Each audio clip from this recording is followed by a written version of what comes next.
C'est l'histoire d'un faon, c'est l'histoire d'une biche. Le faon est amoureux de la biche, c'est le faon fan de la biche. Il faut dire que la biche, elle a de sacrées pièces. Qui ne connaît les pièces de la biche? Pourtant, quand on y pense, la biche c'est comme nous, la biche c'est fait d'eau. C'est peut-être pour ça d'ailleurs qu'elle est si drôle, parce que comme la biche c'est fait d'eau, ça a une colonne vertébrale. Et quoi qu'on en dise, une colonne vertébrale, c'est bien désopilant. Toujours est-il que la biche, elle revient du pays du soleil. On ne l'attendait plus. C'est une sorte de revenant que nous supposons bi. C'est la bibiche. Et le faon fan de la biche bise la belle biche bi en fendant la bise. C'est fendant. Elle s'en fiche, la biche, lorsqu'elle fend la bise, qu'il se fend le faon lorsqu'il bise la belle biche bi. Ah, le faon, l'amour le fait voler. C'est un éléphant qui se trompe, car qu'une belle biche bi tombe amoureuse d'un faon, cela ne se fait pas. Et même en guise d'entrée au pays des cerfs. Sinon, c'est plein de résistance que de la vie des deux le cerf vide. Oui, c'est plein de résistance que de la vie des deux le cerf vidé.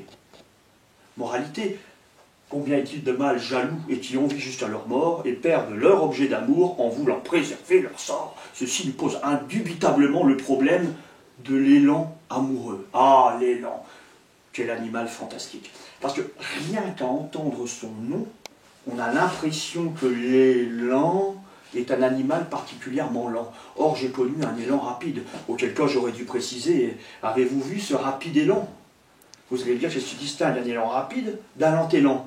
Si ce n'est son élan, auquel sorte, qu'est-ce qui distingue l'élan du rapide élan, du lent élan de l'élan lent? Ah, l'élan fan de la biche, bise la belle biche bille en fendant la biche, c'est fendant, qu'elle s'en fiche.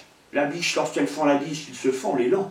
Lorsqu'il bise la belle biche bille, ah, l'élan, l'amour le fait briller, fini les lanternes,